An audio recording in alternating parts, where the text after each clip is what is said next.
guys, welcome back to my channel. இன்னைக்கு நம்ம வீடியோவில் பார்க்க போகிறது ஒரு சூப்பரான லிக்விட் ஃபெர்டிலைசர் பற்றி தான். அதை எப்படி செய்கிறது, எப்படி யூஸ் பண்ணுறது, அதெல்லாம் பற்றி தான் வீடியோவில் பார்க்க போகிறோம். எப்போ கொடுக்கணும் அதையும் நான் சொல்கிறேன். ஸோ வீடியோ ஸ்கிப் பண்ணாமல் ஃபுல்லாக பாருங்கள்.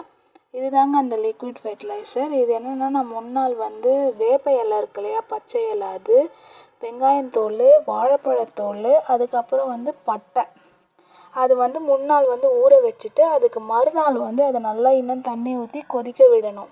அது கொதிக்க விட்டிங்கன்னா நல்லா அந்த எசன்ஸ் நல்லா நம்மளுக்கு கிடைக்கும். அதுக்கு மறுநாள் நம்ம அந்த சக்கை, வேஸ்ட்டு சக்கைலாம் எடுத்து நான் மருதாணி செடிக்கு போட்டு விட்டுறேன். அது ஒரு உரமாகிடும். அதுக்கப்புறம் நம்ம அதை நல்லா வடிகட்டி எடுத்துக்கலாம்.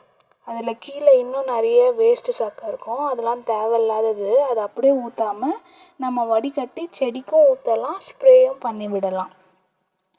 இது மாதிரி நீங்கள் சின்ன சின்ன டிப்ஸ் ஃபாலோ பண்ணாலே உங்கள் ரோஸ் செடி, பூச்செடிங்க எல்லாமே நல்லா பூக்கும். காய்கறி செடியும் நல்லா பூ பூக்கும். நீங்கள் மோஸ்ட்டாக நேச்சுரலான ஃபெர்டிலைசரே ட்ரை பண்ணி பாருங்கள். லிக்விடாக மோஸ்ட்டாக கொடுங்க இந்த சம்மர் சீசனில். அப்படி இல்லாட்டி நீங்கள் மண்புழு உரம், மாட்டு எருவு, அது மாதிரி நீங்கள் கொடுக்கலாம். நான் ஃபர்ஸ்ட் நல்லா வடிகட்டி எடுத்துறேன். ஒரு வேஸ்ட்டு வடிகட்டை வச்சு எடுத்துடுறேன். இதுதாங்க நல்லா அந்த எசன்ஸ் எவ்வளோ டார்க்காக இருக்குது பாருங்கள். இது அவ்வளோ சத்து ரோஜா செடிங்களுக்கு. அதை நம்ம உங்கள் தொட்டிக்கு ஏற்ற அளவுக்கு நீங்கள் ஊற்றிக்கோங்க. நான் என்கிட்ட ஒரு 7 தொட்டி அது மாதிரி இருக்குது ரோஸு. நான் அதுக்கேற்ற மாதிரி ஒரு வேஸ்ட்டு கேனில் தண்ணி ஃபுல்லாக பிடிச்சிட்டு அதில் நான் நல்லா ஊற்றி விட்டுறேன். கொஞ்சம் மட்டும் தனியாக எடுத்து வச்சுட்டு அதை நம்ம ஸ்ப்ரே பண்ணி விட்டுடலாம். நீங்கள் எந்த அளவு டைல்யூட் பண்ணி செடிக்கு ஊற்றுறீங்களோ அந்த அளவு நல்லது. அந்த அளவு உங்களுக்கு பூ பூக்கும்.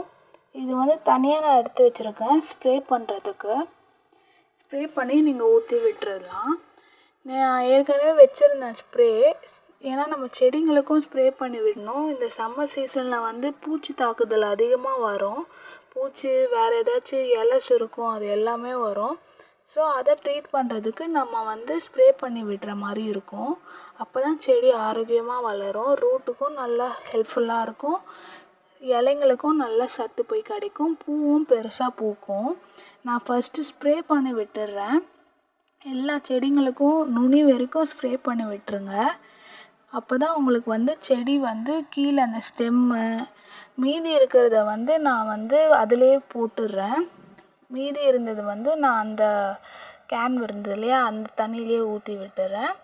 நல்லா அதை மிக்ஸ் பண்ணி விட்டுக்கலாம். நம்ம ஒரு மக்கில் எடுத்து நல்லா மிக்ஸ் பண்ணி விட்டுருங்க. ஃபஸ்ட்டு நம்ம ஸ்ப்ரே பண்ணி விட்டுடலாம். ஸ்ப்ரே ரெடி பண்ணி வச்சுருக்கோம் இல்லையா, அதை ஃபஸ்ட்டு யூஸ் பண்ணிட்டு அதுக்கப்புறம் ரூட்டுக்கு ட்ரை பண்ணலாம். இலை சுருக்குது இல்லையா, சுருக்கம், அது எதுவுமே வராது. பூச்சி தாக்கல் எதுவும் வராது. அது எல்லாம் போயிடும். ஏன்னா நம்ம காலைல ஸ்ப்ரே பண்ணுறோம். காலைல வெயில் அடிக்கிறதுனால உங்களுக்கு வேறு எந்த பிரச்சனையும் இல்லை. அது சத்தும் இருக்கும். அந்த வெயில் டைரெக்டாக அஃபெக்ட் பண்ணாது. ஏன்னா நம்ம காலைலே அடிக்கிறதுனால மொட்டுங்களுக்கு கூட கருகாது அவ்வளோ சீக்கிரம். நீங்கள் எல்லா செடிக்கும், இது நாட் ரோஸ் செடி. ஃபஸ்ட்டு அடித்தது ஒரு லைட் பிங்க் கலர் ரோஸு. இது நாட் ரோஸ் செடி. இதெல்லாம் நீங்கள் முன் வீடியோவில் பார்த்துருப்பீங்க. எதுவுமே துளிர் இல்லாமல் இருந்திருக்கும். பன்னீர் ரோஸ் செடி எதுவுமே அந்தளவு துளிர் இருந்திருக்காது. இங்கன்னா எல்லாத்துலேயும் நல்லா துளிர் வச்சுருக்கு. அதுக்கு நான் யூஸ் பண்ணுற ஃபெர்டிலைசர்ஸ் மட்டும்தான் அதுக்கு ரீசன். இது பாருங்கள், இது பெங்களூர் ரோஸ், ரெட் கலரு. இது சுத்தமாக துளிரே இல்லாமல், எதுவுமே இல்லாமல் வெறும் காம்பாக தான் இருந்தது. என் வீடியோவில் நீங்கள் பார்த்துருப்பீங்க. ஏதோ கருகி ஒரு மாதிரி இருந்தது. இந்த ஸ்ப்ரே கொடுத்துட்ட பிறகு, இந்த ஃபெர்டிலைசருக்கு அப்புறம் நம்ம பாருங்க ரிசல்ட்டு. ஃபெர்டிலைசர் கொடுத்த பிறகு எனக்கு ரிசல்ட் இவ்வளோ இருந்தது. அவ்வளோ அழகாக நல்லா வளர்ந்துருக்கு. அவ்வளோ ஆரோக்கியமாக இருக்குது. எல்லாத்துலேயும் நல்லா ரெட் கலரில் துளிர் விட்டுருக்கு. நீங்கள் சின்ன சின்ன டிப்ஸை ஃபாலோ பண்ணுங்கள். ரோஸில் என்னென்ன பிரச்சனை வருதோ அதை சீக்கிரமாக ட்ரீட் பண்ண பாருங்கள். இது ஒயிட் கலர் ரோஸு. இதுவும் நல்லா வளர்ந்துட்டு தான் இருக்குது. இப்போவும் நல்லா ஆரோக்கியமாக இருக்குது பாருங்கள். எத்தனை பூ வச்சுருக்கு பாருங்கள். நல்லா துளிரும் விடுது. இலை மட்டும் கொஞ்சம் கருகிற மாதிரி இருக்குது லைட்டாக. அதுக்கு வந்து நம்ம வந்து இந்த ஃபெர்டிலைசரை ஸ்ப்ரே பண்ணி விட்டாலே அவ்வளோ அழகாக வளரும். ஸோ நீங்கள் ட்ரை பண்ணி பாருங்கள், உங்களுக்கு ரிசல்ட் கண்டிப்பாக கிடைக்கும். அதெல்லாம் பாருங்கள், அங்கே வெறும் ஸ்பைடர் வெப்பு போட்டு ஃபுல்லாக அங்கங்கே இதுவாக்கி வச்சுருக்கு. அதையெல்லாம் ரிமூவ் பண்ணிட்டு நம்ம அந்த இடத்துல ஃபுல்லாத்துலேயும் நம்ம ஸ்ப்ரே பண்ணி விட்டுடணும். அப்போ தான் இனி நம்மளுக்கு அந்த தொந்தரவு இருக்காது, செடியும் நல்லா ஆரோக்கியமாக வளரும். அப்போ தான் வேறு எந்த இதுவும் பூச்சும் வராது, வேறு எந்த செடிக்கும் அது போய் பரவாது. ஸோ இது மாதிரி சின்ன சின்ன டிப்ஸை நீங்கள் நல்லா ஃபாலோ பண்ணாலே உங்களுக்கு வந்து நல்லா ஆரோக்கியமான பூங்க பூக்கும். இது வந்து நாட் ரோஸ் செடி, இதெல்லாம் கூட நல்லா வளர்ந்துருக்கு, துளிர் விட்டு பக்க கிளைகள் விட்டுருக்கு.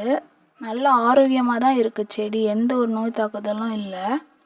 நல்ல மொட்டு கூட விட்டுச்சு, இதில் ஒரு 4-5 மொட்டு இருக்குது ரெட் கலர் ரோஸில்.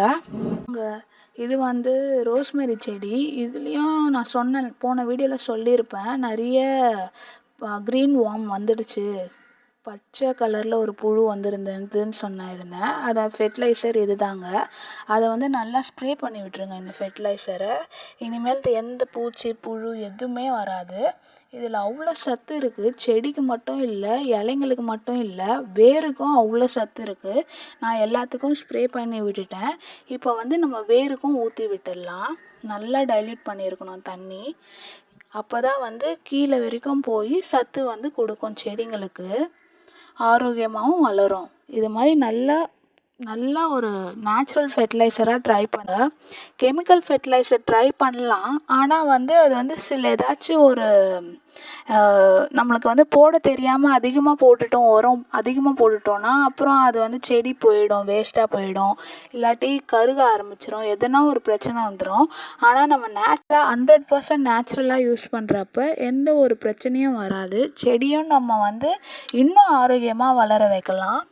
ஸோ நீங்கள் இதை ஃபாலோ பண்ணி பாருங்கள், எனக்கு ரிசல்ட் வந்துடுச்சு. அதனால தான் நான் சொல்கிறேன். எனக்கு ரிசல்ட் எந்த ஃபெர்டிலைசராக இருந்தாலும் எனக்கு ரிசல்ட் வந்தால் தான் நான் உங்களுக்கு வீடியோவே போடுவேன். ஸோ எனக்கு வந்துச்சு, நீங்கள் ட்ரை பண்ணி பாருங்கள், கன்ஃபார்மாக உங்களுக்கு நல்ல ஒரு ரிசல்ட் கொடுக்கும். நிறைய பூ வைக்கும், எல்லா வெரைட்டி ரோஸுக்கும் நீங்கள் கொடுக்கலாம், ஏன் காய்கறி செடிங்களுக்கும் கொடுக்கலாம், மருதாணி கொடுக்கலாம், வெத்தலை, எந்த செடியாக இருந்தாலும் நீங்கள் கொடுக்கலாம். இது ஒரு நல்ல உரம், நல்ல ஒரு ஃபெர்டிலைசர், லிக்விட் ஃபெர்டிலைசர். அதுவும் வெயிலுக்கு லிக்விட் ஃபெர்டிலைசர் ரொம்ப அதிகமாக கொடுங்க, ஏன்னா சாலிடாக கொடுத்தா இந்த வெயிலுக்கு ரொம்ப ஹீட் ஆகிடும்.